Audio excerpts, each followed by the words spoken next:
Bu lokatsiyada bunaqa narxda penthauslar juda ham kam uchraydi.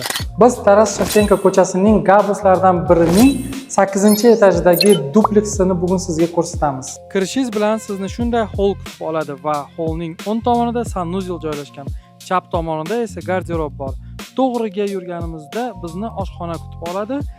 Oshxonadan chiqqaningizda sizni zal kutib oladi va patolog balandligi 3.35 metr va zaldan sizga shunday manzaralar ochiladi.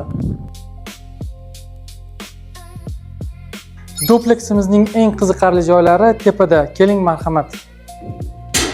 Biz 2-etajga chiqib oldik va qo'shimchasiga bu kvartiraga 2ta parkovka va pastda Chexov sport zali bor. Biz videomizning eng qiziqarli joyi mansardaga keldik. Maydoni 90 kvadrat metr. Gabus turar joy majmuasi 8-qavat 10 xonali penthouse duplex.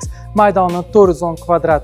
Agar narxini bilmoqchi bo'lsangiz, menga qo'ng'iroq qiling yoki kommentga Gabus deb yozib qoldiring.